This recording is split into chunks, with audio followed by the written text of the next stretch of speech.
मतलब पता है क्या होता है? मैं आपको ये बता रहा था कि एक इक्वेशन का मीनिंग ये होता है कि उसकी लेफ्ट हैंड साइड और राइट हैंड साइड जो है ना वो सेटिस्फाई हो। ठीक है। जी। अब उसने बोला है कि फॉर एग्जाम्पल V1 और V2 जो है ना ये डिपेंड कर रहे हैं। तो जब दो वेक्टर डिपेंड करते हैं ना तो वो एक दूसरे का स्केलर मल्टीपल होते हैं। ये आ गया। अब V1 माइनस के V2 किसके इक्वल है? 0 के। चलो ठीक है। अब हमने एक इक्वेशन लिखी है जब ये क्या कर रहे हैं, डिपेंड कर रहे हैं। तो इक्वेशन कैसे बनेगी? अब देखो V3, ये पीछे से शोर आ रहा है जरा, अब आप म्यूट कर लें चाहे। V3 V4 से लेके ना तो ये बन गया Vn तक और ये 0 के इक्वल है। तो ये 0 तब आएगा जब इसका कोफिशिएंट 0 होगा, इसका कोफिशिएंट 0 होगा, इसका कोफिशिएंट 0 होगा और इसके पहले जो V1 और V2 है ना वो उनको लिखना है बाद में। तो वो सिर्फ इसी सूरत में V1 V2 लिखे जा सकते हैं कि जब V1 माइनस के V2 आएगा। अब ये पूरी वैल्यू 0 के इक्वल है। बात समझ आ रही है? 0 और ये भी 0, ये भी 0 और लास्ट तक सारे 0 है। तो जीरोस को ऐड करोगे तो 0 आ जाएगा। अब इनके कोफिशिएंट्स मुझे आप बताएं कि चलो ये तो 0 है, ये भी 0 है, ये भी 0 है। V1 का कोफिशिएंट क्या है? 1 जो नॉन जी। जीरो है। और V2 का जी। कोफिशिएंट क्या है? माइनस के जो कि नॉन जीरो है। ये मैं आपको कहना चाह रहा था कि जब दो वेक्टर लीनियर कॉम्बिनेशन आपस में बना रहे होते हैं तो जो सारे वेक्टर होते हैं अगर उनको लिनियरली इंडिपेंडेंट बनाने की कोशिश की भी जाए तो वो लिनियरली इंडिपेंडेंट नहीं बनते, वो लिनियरली डिपेंडेंट होते हैं, जो यहाँ पे लिखा हुआ है। ये देख लो ध्यान से। जी सर। क्लियर है या फिर पूछना है कुछ? ठीक है जी, समझ आ गई सर।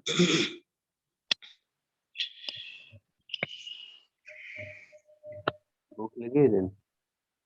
अच्छा जी, म्यूट करें जरा। अजहर अब्बास, आप भी जरा म्यूट कर लें।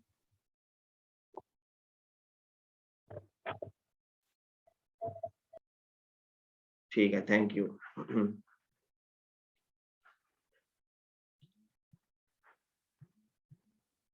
फिर वो कह रहा है कि दो वेक्टर्स हैं लिनियरली डिपेंड कर रहे हैं, तो कब करेंगे? जब वो एक दूसरे का स्केलर मल्टीपल होंगे। एक सेट है, पूरा जो सेट है वो लिनियरली इंडिपेंडेंट है, तो उसके वेक्टर्स की अरेंजमेंट आप कर भी लेंगे तब भी वो लिनियरली इंडिपेंडेंट रहेगा। ठीक है, हमेशा उसने लिनियरली इंडिपेंडेंट रहना है, चाहे आप कोई भी अरेंजमेंट, चाहे Vm को पहले लिख लें, V1 को बाद में लिख लें। ठीक है। फिर वो कह रहा है if a set S of vectors is linearly independent. ये तो वही बात है ना जो अभी मैंने बताई थी कि उसका कोई भी जो सबसेट होता है वो भी लिनियरली इंडिपेंडेंट होता है। तो जो बात ढूंढना चाह रहे थे वो अभी तक नहीं मिली। वो ये थी कि अगर एक सेट लिनियरली डिपेंडेंट है तो उसमें जितने मर्जी वेक्टर्स आप ऐड कर देंगे वो फिर भी लिनियरली डिपेंडेंट ही रहेगा। हाँ, वो बात मिल गई है, मुझे याद आ गया है। वो यहाँ पे हमें पता चला ना कि क्योंकि ये जो दो वेक्टर थे अभी जो डिस्कस हमने किया था वो यही था कि ये जो दो वेक्टर थे ये लिनियरली डिपेंड कर रहे थे, बाकियों का नहीं पता था। तो बाकियों को इंडिपेंडेंट हमने करके कोशिश की है कि क्या ये इंडिपेंडेंट होता है या नहीं, लेकिन ऐसा नहीं हुआ। अगर दो वेक्टर भी डिपेंड करेंगे तो सारे ही वेक्टर डिपेंडेंट हो जाएंगे।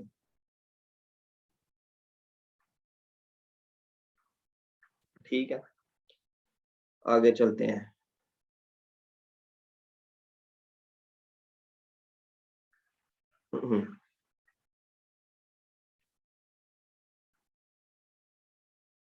ये थ्योरम जरा देखें।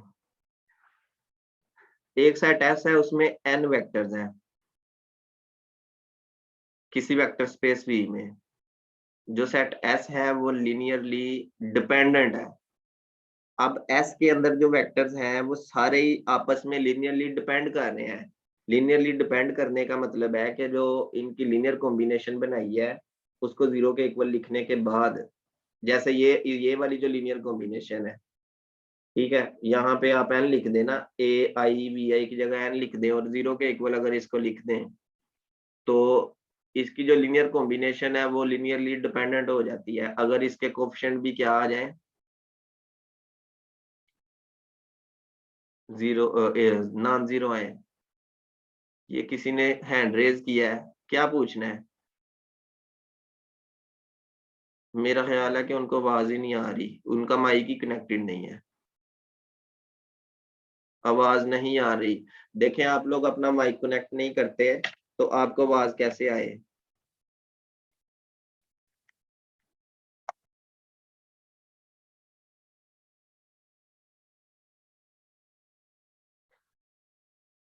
तो हम जो बात कर रहे थे वो ये थी कि जो एक सेट है वो लीनियरली इंडिपेंडेंट होगा if and only if at least one of the vectors in S is linear combination of the remaining vector. तो ये जो अभी हमने काम किया है दो वेक्टर्स के साथ, वो यही था कि एक वेक्टर दूसरे वेक्टर की लीनियर कॉम्बिनेशन है। तो मतलब स्केलर मल्टीपल का यही मतलब होता है कि लीनियर कॉम्बिनेशन होता है। जैसे देखें ना, V1 k टाइम्स V2 था, तो V1 माइनस के V2 इक्वल टू 0। ठीक है, अब ये क्योंकि डिपेंड कर रहे हैं, तो डिपेंड करने का क्या मतलब है? डिपेंड करने का यही मतलब है कि जो बाकी वेक्टर्स होंगे वो भी डिपेंड करेंगे। तो ये वही थ्योरम है, उसने इधर थ्योरम बना दिया, पहला पॉइंट। दूसरा पॉइंट क्या है?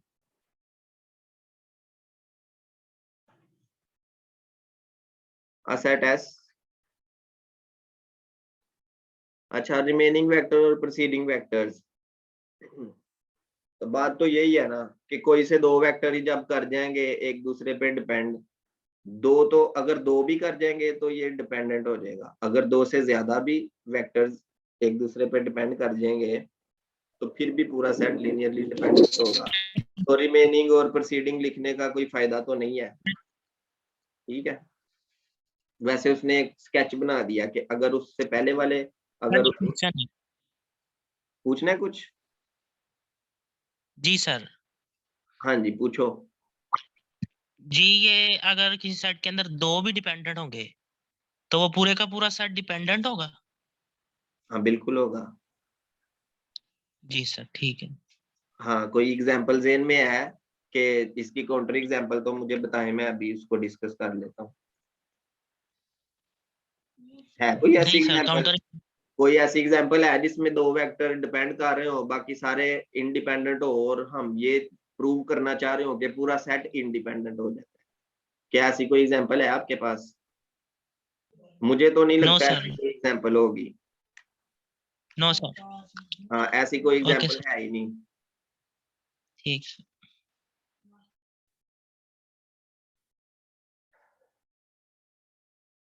ये वैसे उसने प्रूव किया हुआ है।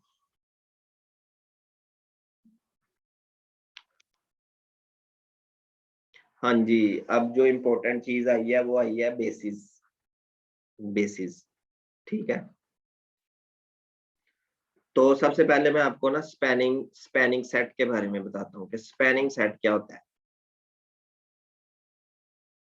देखें, आपने इसकी डेफिनेशन बहुत दफा पढ़ी होगी, एक बार मेरे से भी पढ़ लें। आपके पास एक सेट S है जिसमें कुछ वेक्टर्स हैं, V1 V2 V3 V4 से लेके ना Vn तक। तो हम S को क्या बोलेंगे? S is a spanning set अगर, ठीक है, अगर तमाम वेक्टर आप यूज करें वेक्टर स्पेस V के, कोई भी वेक्टर ले लेना वेक्टर स्पेस V का, तो उस वेक्टर के लिए जो सेट S के वेक्टर है ना वो लीनियर कॉम्बिनेशन हर हाल में बनाएंगे। तो उस खास सेट को उस वेक्टर स्पेस का स्पैनिंग सेट कहते हैं। ठीक है, अगर किसी को कंफ्यूजन है तो वो मेरे से दोबारा पूछ सकता है, माइक ऑन करके आप पूछ सकते हैं। जी सर, सर दोबारा एक इसके दफा रिवाइज करते हैं। हाँ, दोबारा बता देता हूँ। देखें, स्पैनिंग सेट एक ऐसा सेट होता है, ठीक है, आप लिखना चाहते हैं आप लिख लें। स्पैनिंग सेट एक ऐसा सेट होता है जिसके अंदर जो वेक्टर्स होते हैं ना, उन वेक्टर्स को यूज करके, ठीक है, उन वेक्टर्स को यूज करके आप जो पूरी वेक्टर स्पेस होती है उसके हर वेक्टर की लीनियर कॉम्बिनेशन बना सकते हैं। अभी तक जो मैंने बोला है अगर वो समझ नहीं आया तो मैं फिर रिपीट कर देता हूँ। जी सर करें रिपीट। फिर रिपीट करूं? अब आपके लिए ना मैं थोड़ी सी आसानी करके रिपीट करता हूँ, ठीक है। मेरे पास एक सेट एस है जिसमें आई, जे और के है। मेरे पास एस में 3 वेक्टर हैं और जो वेक्टर स्पेस वी है ना वो आर क्यूब है। आर क्यूब को वेक्टर स्पेस तो मानते हैं ना आप लोग? आई की वैल्यू सबको पता है 1 0 0, जे की वैल्यू सबको पता है 0 1 0 और के की वैल्यू भी सबको पता है ना 0 0 1, ठीक है। तो अब आपको मैं इस एग्जांपल के थ्रू बताता हूं कि स्पैनिंग सेट होता क्या है। देखें, एस के अंदर जो 3 वेक्टर्स है ना, इन 3 वेक्टर्स को यूज करके आप आर क्यूब के हर वेक्टर की लीनियर कॉम्बिनेशन बना सकते हैं, ठीक है। कैसे? आर क्यूब में एक वेक्टर वी ले लेते हैं, वेक्टर वी की वैल्यूज ले लेते हैं 1 2 3।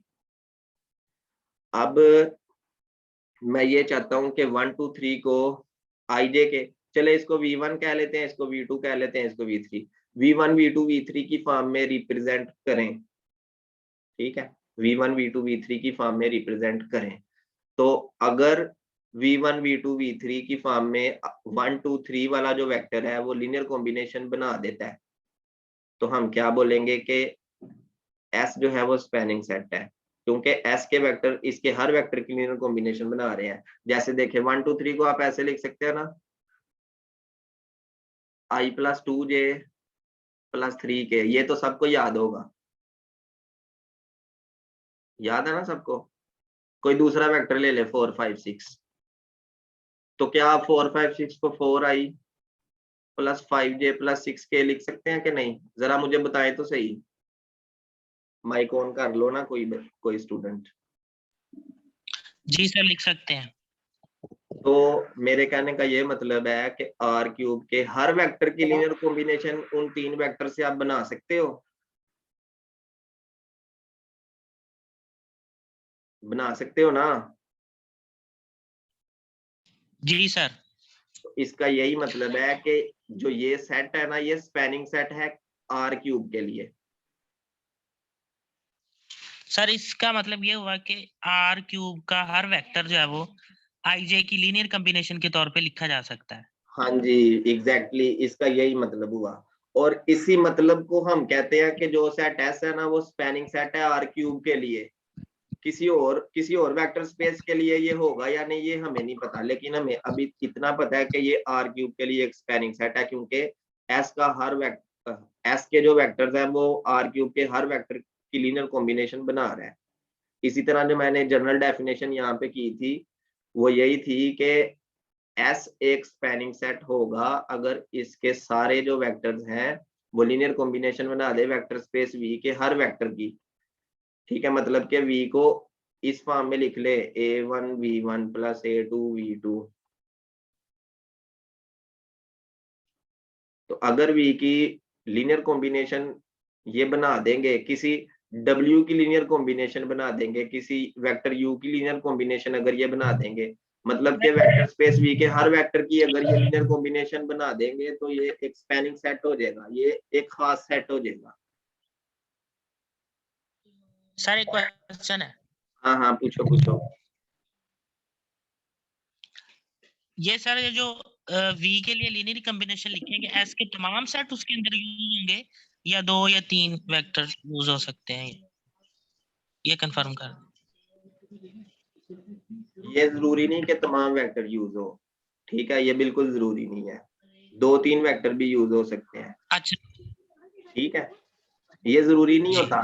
देखिए लीनियर कॉम्बिनेशन का मतलब क्या होता है, लीनियर कॉम्बिनेशन का मतलब यही होता है कि जो कोफिशिएंट्स है वो सारे कोफिशिएंट्स जो है वो जीरो ना हो, कुछ कुछ जो है ना वो नॉन जीरो भी हो। अगर सारे जीरो हो जाएंगे तो ये तो नॉनसेंस हो जाएगा ना। आप किसी किसी नॉन जीरो वेक्टर को आप क्या लिख रहे हैं, जीरो लिख रहे हैं, ऐसा तो हो नहीं सकता। बात समझ आ रही है ना। तो कुछ उसमें कुछ कुछ भी यूज हो सकते हैं वेक्टर्स। तो स्पैनिंग सेट का तो सबको पता चल गया ना। और मैं आपको स्पैनिंग सेट की एक खास बात बताऊं, ये बात आपने हमेशा याद रखनी है कि जो स्पैनिंग सेट के अंदर वेक्टर्स होते हैं,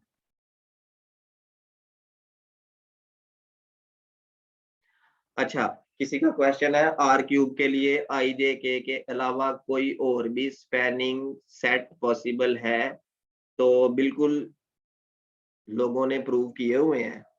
आई जे के अलावा भी इसके स्पैनिंग सेट लोगों ने बनाए हुए हैं, लेकिन वो देखना पड़ेगा, ढूंढना पड़ेगा। मे भी हमें आगे एग्जाम्पल्स में मिल जाए। ठीक है, तो ये जो आपका क्वेश्चन है ये मेरे ज़हन में रहेगा। अगर कोई मिल जाता है तो मैं आपको भी बता दूंगा कि ये देखें जी, आर क्यूब के लिए आई जे के अलावा भी हमें एक स्पैनिंग सेट मिल गया है। देखें अभी इस क्वेश्चन का मैं जी आंसर सर एक देता हूँ। क्वेश्चन है क्या सर, एक क्वेश्चन क्या निकाले कह रहे हो, समझ नहीं आई। जी सर, एक क्वेश्चन है हाँ हाँ पूछो। सर। ये जो स्पैनिंग सेट हमारे पास होगा, हम्म, इसका एक वेक्टर बाकी दूसरे वेक्टर्स के कॉम्बिनेशन के तौर पे लिखा जा सकता होगा? नहीं यही तो मैं बताने लगा था आपको। जी सर। स्पैनिंग सेट की जो मैं आपको खास बात बताने लगा था वो ये था कि जो स्पैनिंग सेट होता है वो हमेशा लीनियरली इंडिपेंडेंट होता है, हमेशा। स्पैनिंग सेट के अंदर जो वेक्टर्स है ना वो कभी भी एक दूसरे की लीनियर कॉम्बिनेशन नहीं बनाते। बात समझ आ रही है। जी सर, आ रही। ये जो की पॉइंट्स है ना ये लिखा करें, आपको हमेशा याद रहेंगे। कम से कम ये बातें ऐसी बातें हैं जो इंटरव्यू में पूछी जाती हैं। जी तो कह रहा है कि जब भी a set linearly independent, a set of linearly independent vectors spanning a vector space V is called a basis। ठीक है, तो उसको फिर हम बेसिस बोलेंगे।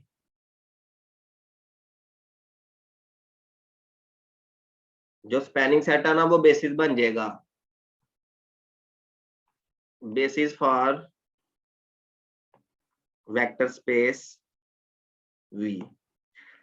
तो जो स्पैनिंग सेट होता है वो वेक्टर स्पेस V के हर वेक्टर की लीनियर कॉम्बिनेशन बनाता है, उसी स्पैनिंग सेट को हम बेसिस बोलते हैं। ठीक है, सर, ये दोबारा रिपीट कीजिएगा। देखें जी, जो स्पैनिंग सेट होता है ना वो वेक्टर स्पेस वी के हर वेक्टर की लीनियर कॉम्बिनेशन बनाता है, इसी वजह से उसको बेसिस बोलते हैं वेक्टर स्पेस वी की।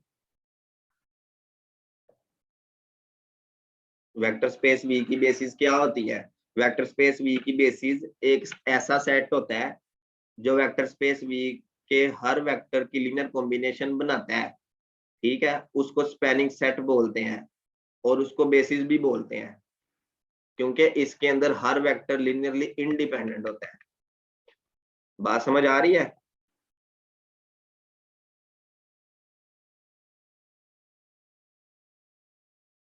बेसिस भी बोलते हैं ना उसको।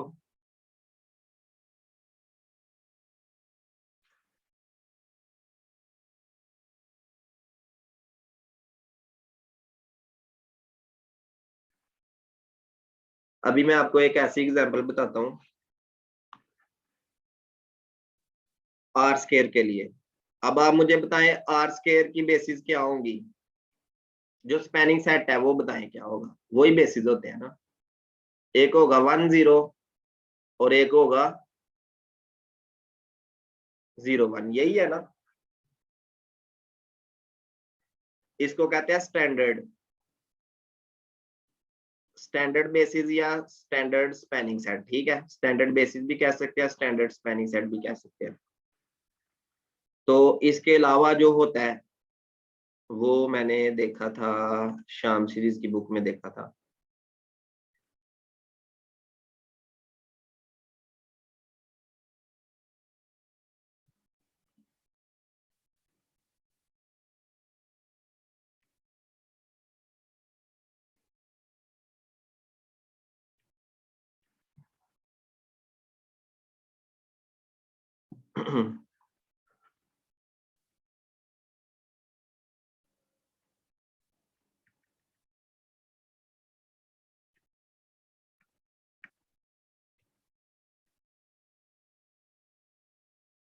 एक तो चीजें ढूंढने में थोड़ा टाइम लग जाता है।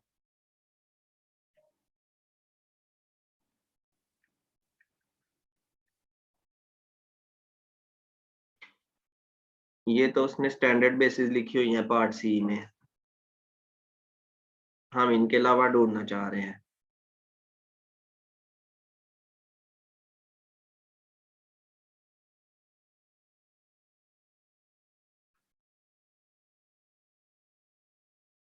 वैसे मैंने किसी बुक में देखा है।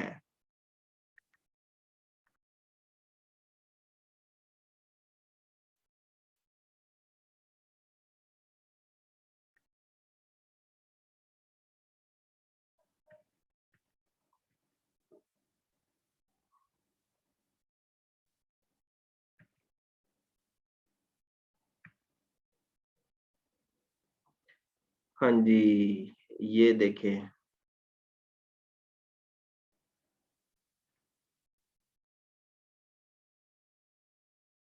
ये 3 वेक्टर्स है हमारे पास, 1 1 1 1 2 3 एंड 1 5 8। तो अब ये जो 3 वेक्टर्स है, इसको चेक किया गया है ये लीनियर कॉम्बिनेशन बना के किसी आर्बिट्रेरी वेक्टर एबीसी के लिए। तो जब आपने चेक किया है तो ये स्पैन कर गया, मतलब कि ये लीनियर कॉम्बिनेशन बना गया है।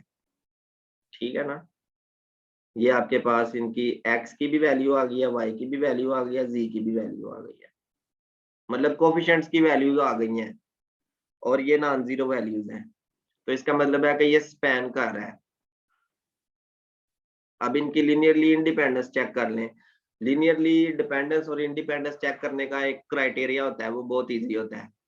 वो अगर इस बुक में वो बताएगा तो वो मैं आपको बता दूंगा, नहीं तो दूसरी बुक से बता देता।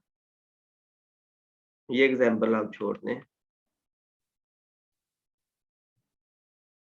वो कह रहा है, अच्छा डायमेंशन की डेफिनेशन कर लेते हैं। तो मैं आपको डायमेंशन की डेफिनेशन बता दूं। एक डायमेंशन की डेफिनेशन आपने की थी लीनियर स्पैन की फॉर्म में, जो दूसरी डेफिनेशन है वो ये है कि कार्डिनैलिटी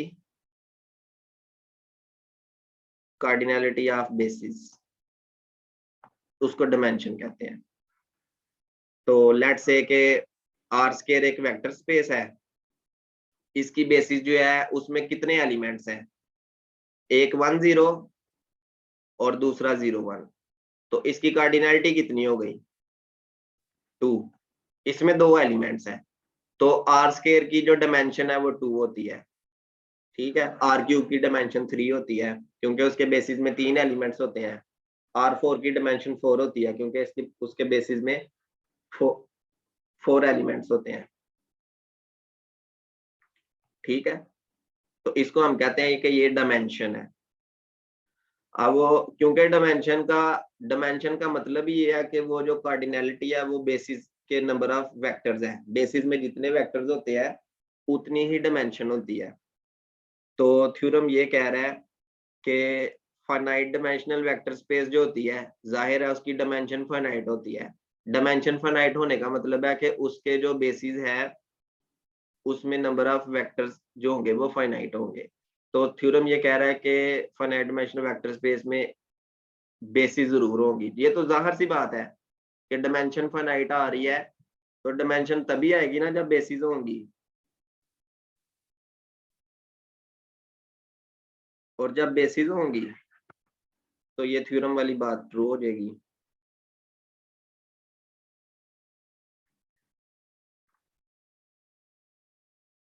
ये डेफिनेशन यही है। The dimension of a vector space over a field f written as DIMV is the number of elements in a basis। Basis में नंबर ऑफ एलिमेंट्स की तादाद होती है। अब देखें अभी जो आपने एग्जांपल देखी थी, ये जो शाम सीरीज की बुक है, इसमें नंबर ऑफ एलिमेंट्स कितने हैं बेसिस, ये जो स्पैन बन रहा है 1 2 और 3, और आर क्यूब की डायमेंशन भी 3 है। अगर इसकी स्टैंडर्ड बेसिस की बात की जाए तो वो आई जे के होते हैं, तो इनकी तादाद भी 3 होती है 1 2 3। तो वो ये कहना चाह रहा है कि कोई भी वेक्टर स्पेस होती है उसकी उसकी जितनी मर्जी आप बेसिस बना लें, ठीक है, ऑल बेसिस, उन सारी बेसिस में जो नंबर ऑफ एलिमेंट्स होंगे वो हमेशा सेम होंगे। ऐसा नहीं होगा कि एक बेसिस में 2 एलिमेंट्स हैं, दूसरी बेसिस में 4 एलिमेंट्स हैं, ऐसा नहीं सारे होगा। क्वेश्चन है एक सर। हाँ जी पूछे। ये जो सर नॉन जीरो, ये जो स्टैंडर्ड बेसिस के अलावा आर के लिए दूसरी जो बेसिस प्रूफ की है उसको जरा रिपीट कर दें, कैसे वो होंगी। देखो अगर क्या नाम है, अगर तो ये जो मैं बोल रहा हूँ ये स्पैनिंग सेट तो बन गया है, ठीक है। स्पैनिंग सेट के साथ साथ ये लीनियरली इंडिपेंडेंट होना भी लाजमी है। बात समझ आ रही है? क्या होना लाजमी है? इंडिपेंडेंट। Linearly independent. अब लीनियरली इंडिपेंडेंट वेक्टर्स को लीनियरली इंडिपेंडेंट चेक करने का ना एक बहुत इजी क्राइटेरिया है, वो मैं अभी आपको बताता हूँ। वो यहाँ पे अभी चेक कर लेते हैं। वो ये था रोनस्किन की हेल्प से, ठीक है। ये रोनस्किन तो चले फंक्शंस होते हैं, इसके अलावा भी एक क्राइटेरिया है डिटर्मिनेंट वाला।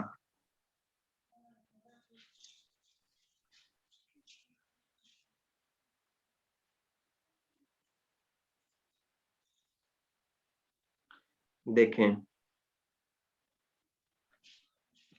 जो ये आपके पास मैट्रिक्स होती है, वेक्टर्स को आप लिख लें, ठीक है, फर्स्ट कॉलम, सेकंड कॉलम और थर्ड कॉलम में, और उसका डिटर्मिनेंट फाइंड कर लें। अब देखें यहाँ पे डिटर्मिनेंट 0 आया हुआ है, तो जब डिटर्मिनेंट 0 आया तो वो इसको क्या कह रहा है, लीनियरली डिपेंडेंट कह रहा है। तो आप ये याद रख लेना कि जो वेक्टर्स होते हैं, अगर उन वेक्टर्स का डिटर्मिनेंट, जो वेक्टर्स की मैट्रिक्स है, अगर उसका 0 आ जाए तो लीनियरली क्या हो जाता है, डिपेंडेंट हो जाता है, अदरवाइज वो लीनियरली इंडिपेंडेंट होता है। अब हम चेक कर लेते हैं ना इसको। स्पैन तो ये करता है, ये आपको नजर आ रहा है, तो 1 1 1 लिख लेते हैं, 1 1 1 1 2 3 और 1 5 8। इसका डिटर्मिनेंट फाइंड करें जरा, क्या आता है।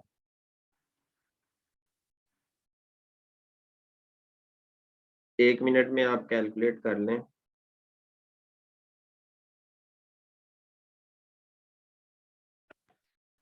मैनुअली कर लेते हैं। 1 into 2 8 are 16 minus 15 1 minus 1 into 8 minus 5 3 plus 1 into 3 minus 2 1।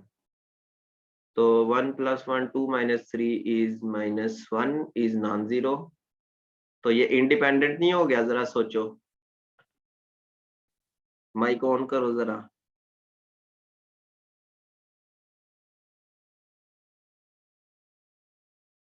Mic on करो जरा। जी नॉन जीरो आया सर, नॉन जीरो आंसर। तो बस फिर ये उसकी बेसिस है,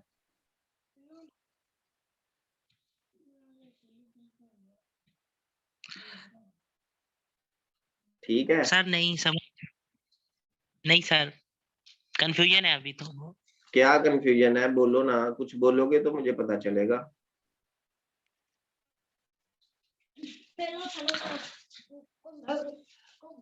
सर ये कहाँ से रिलेशन निकाला कि डिटर्मिनेंट ऑफ ए अगर 0 हो तो फिर इंडिपेंडेंट होता है? यार ये रिलेशन नहीं मुझे पता ये कहाँ से निकला है, बस ये रिलेशन मैंने इतना मुझे पता है कि ये रिलेशन होता है। अगर ढूंढना चाहे तो हम ढूंढ सकते हैं कि ये कहाँ से निकला है।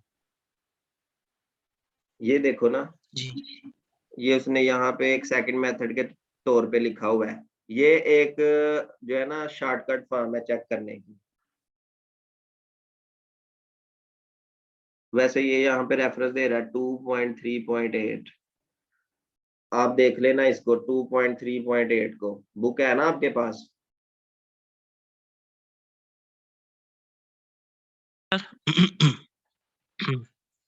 ठीक है बुक? नहीं सर, बुक तो नहीं है मेरे पास। तो आप ग्रुप में नहीं हो? जी हूँ सर, ग्रुप में हूँ। मैंने तो ये 10 बार शायद सेंड कर दी हुई है ये वाली बुक, उधर डाउनलोड कर लेना। ये कौन?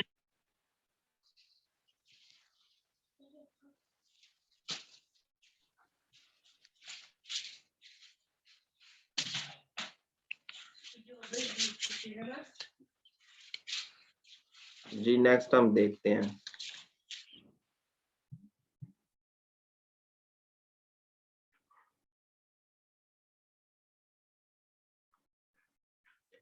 यहाँ पे एग्जांपल 24 में वो कह रहा है find a basis for the plane y minus Z equal to 0 considering as a subspace of R cube. अब हमें पता है कि जो y minus Z equal to 0 है, ये y क्यूब की सबस्पेस होती है, क्योंकि ये ओरिजिन में से पास करता है ना plane y minus Z equal to 0। जैसे ये आर क्यूब है, ठीक, इसको हम ऐसे कर लेते हैं ना, एक सेकंड रुके हैं।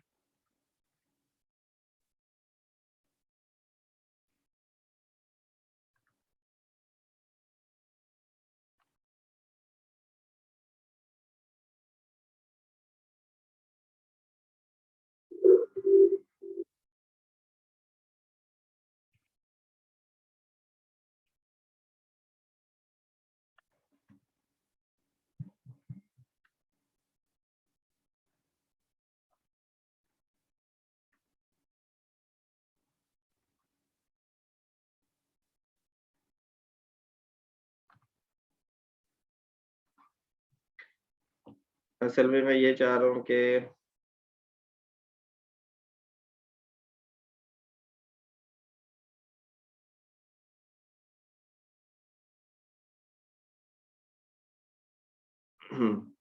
आपको इसका ग्राफ भी दिखाऊं। जब तक आप चीजों को देखेंगे नहीं ना ये मैनुअली, तब तक थोड़ी सी कंफ्यूजन रहेगी।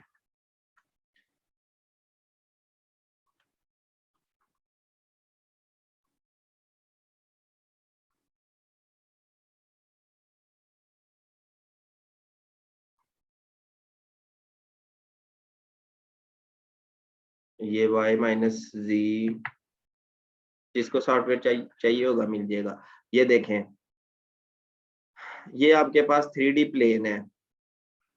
ठीक है, मैं स्क्रीन पे थोड़ा सा ना लिख के आपको समझा देता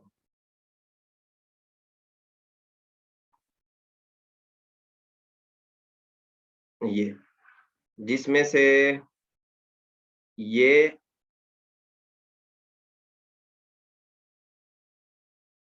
x एक्सिस, y एक्सिस और z एक्सिस है। ठीक है, ये 3 एक्सिस आपको नजर आ रहे होंगे।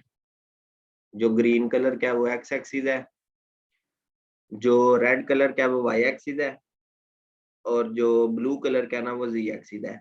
और ये आपको प्लेन नजर आ रहा होगा, ये सारा, ये ये जो सारा है ना, ये वैल्यू है y minus Z equal to 0 की।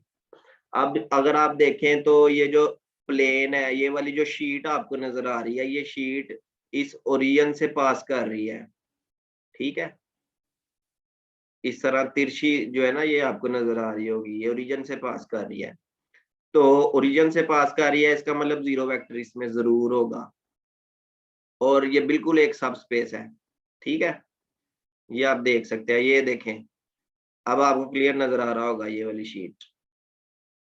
बता दें अगर आपको सही नजर नहीं आ रहा तो मैं फिर इसको इसकी ना डायरेक्शन, ये देखें, ये जो शीट है ये, और यहाँ से ये, ठीक है, ये इसकी वैल्यू है y minus z equal to 0। Yes sir. ये सब स्पेस है R क्यूब की। ठीक है, ये वाली जो शीट है ना, ये एक सब स्पेस है R क्यूब की, इसकी बात हम करने लगे हैं। तो वो ये कह रहा है कि इसकी बेसिस आप फाइंड करें, इसकी basis. The general equation for the plane is y equal to z. In vector form, the general solution is xyz. xyz एक वेक्टर है ना, आप एक वेक्टर को यहां से उठाना चाहते हैं, यहां से उठाना चाहते हैं ना। अब इस इक्वेशन पे y और z हमेशा सेम रहेंगे। ठीक है, इस ये जो प्लेन है, इस प्लेन पे y और z की वैल्यू हमेशा सेम है। तो इसका मतलब है कि जो भी पॉइंट होगा, उस पॉइंट में वाई जी सेम होंगे, एक्स वेरी करेगा। वाई जी सेम होंगे, एक्स वेरी करेगा। ठीक है, जो मैं बात 2 बार बोली है उस पर गौर करें कि एक्स तो वेरी करेगा लेकिन वाई जी सेम होंगे। 2 बार वाई लिख लिया, इसको सेपरेट सेपरेट किया, तो ये आपके पास 2 वेक्टर निकल आए। ये जो 2 वेक्टर है ये इसको स्पैन कर रहे हैं। ठीक है, 1 0 0 एंड 0 1 1। सही हो गया। अभी मीटिंग टाइम खत्म हो रहा है, मैं दोबारा ये इसी लिंक से दोबारा आप ज्वाइन कर लें, बाकी थोड़ा सा इसको मजीद डिस्कस कर लें।